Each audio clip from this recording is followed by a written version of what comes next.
Hi there guys, just me here for another quick little demonstration here. I don't know if you can kind of see what I'm doing here. This is a coil that had to be rewound, so I am unwinding the wire on it, and as I explained in one of my posts on the forum on EvGray, I found that trying to do it with a single bobbin, which I started with the large one because it holds the most wire,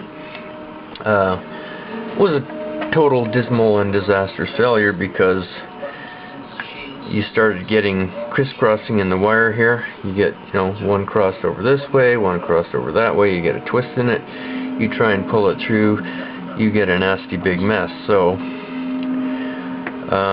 in the beginning you have to unwind at least a good 10 to 15 feet of wire just to be able to get this nice little skinny bobbin through, which has actually been trimmed down this way. You can see it's quite a bit thinner than a normal stir stick, which is what these are made out of.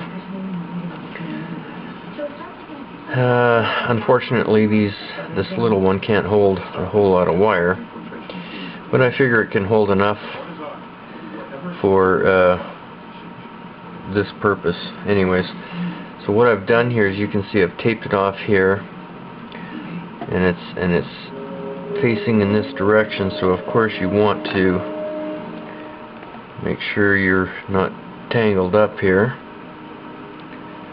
which would be going like this. I know this is probably out of frame, a lot of this, but anyways. Okay, so I can slip this baby through here, pull it out, give it a little, straighten out some of the kinks in the wire.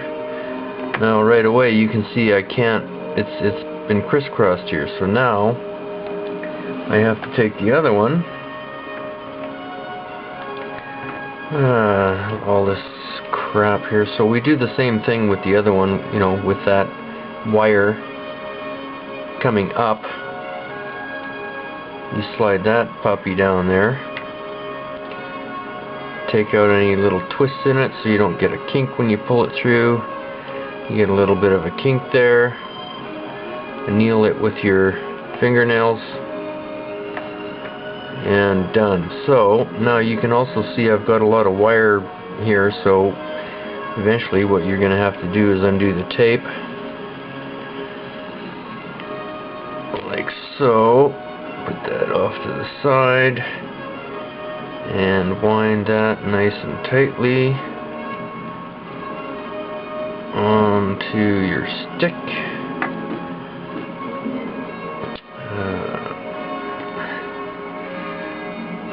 Taper back up,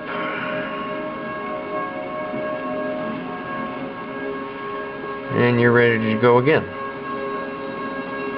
like so. So we'll do the other one, since that one hasn't been done for a bit here. And where's my, there it is right there.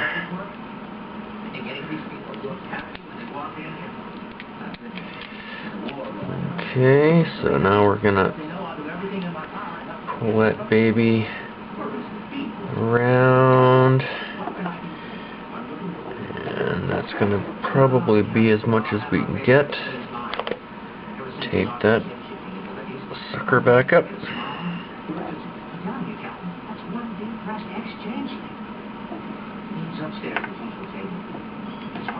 Okay, so we are ready to go again. We can put, oh, that was just close enough. So now we have a little bit of kink in there. Anneal it out with your nails. Now we've got a crisscross again, so we're going to have to flip that around.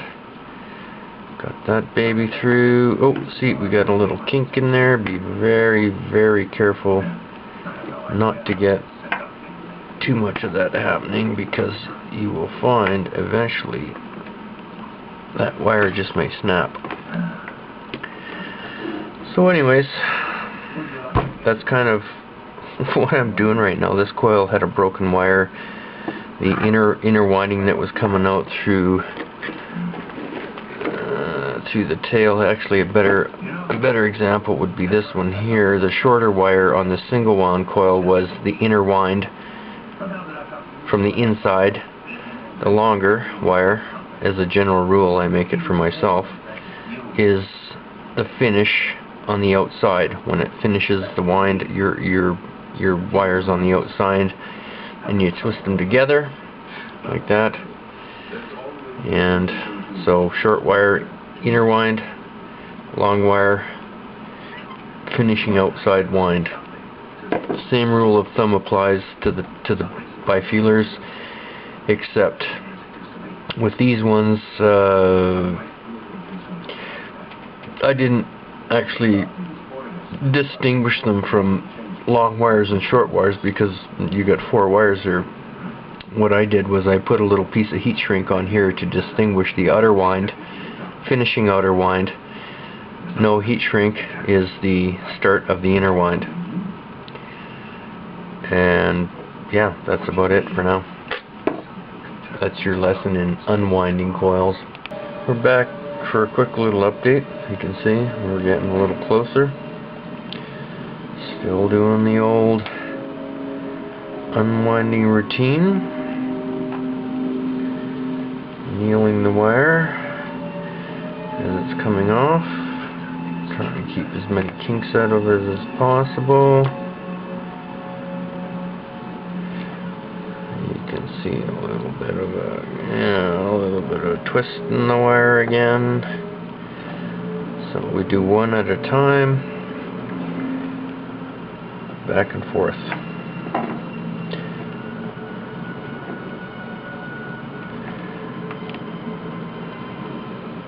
You can see this one doesn't have quite as much wire on it. This one's got lots. So this one will be filling up much quicker, but that's okay. I think it can handle it, as I've got lots of room this way on the ends. This one got broken. I'm gonna have to rebuild them again. I gotta find a different kind of wood. This is just not strong enough. I have to keep repairing them. You see there's a section there that broke off. Another section here broke off. I had to replace. So you have to be careful with them, and they could be made thinner this way. It'd be great if I could print them on a 3D printer out of plastic. I did mention at one time making them out of, having them machined out of aluminum, but I'd rather avoid using metal because of scraping and scratching the enamel off the wire. So, bamboo, printed 3D plastic. Good luck finding bamboo slats shaped like this, so you can glue them together in a nice orderly fashion. So it'll be an ongoing process. For now, it's going to have to be coffee stir sticks and replacing them as they break. Ciao for now.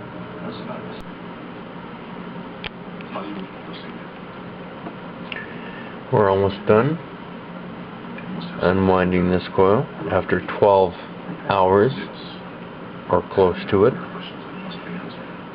Still have a little bit of room on that bobbin. A lot of room on that one.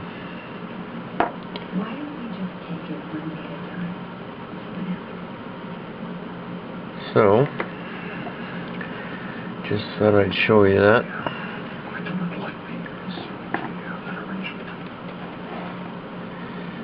And we can still do this kind of thing.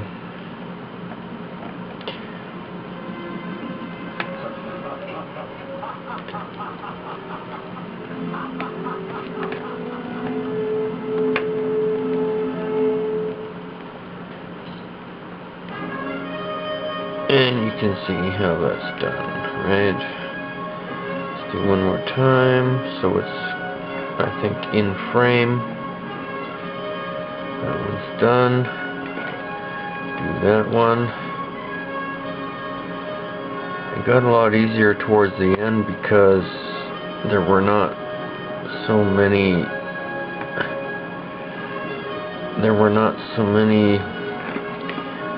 twists in the wire, and we're getting right down to the wire, so we're close. I never want to have to do this again.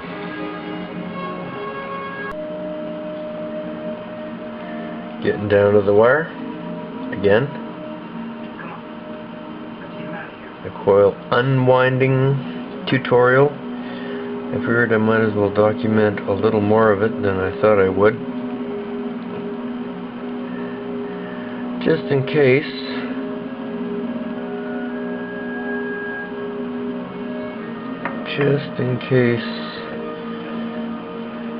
Some of you out there might want to do this.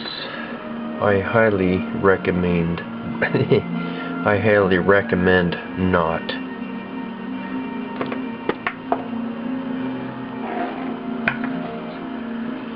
But at the price of copper these days, and the amount of work you put into winding them, you might want to consider unwinding them and using that wire over again.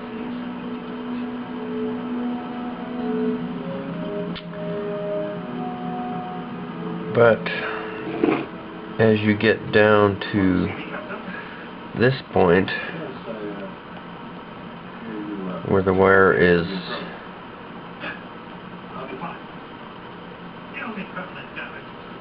much thinned out,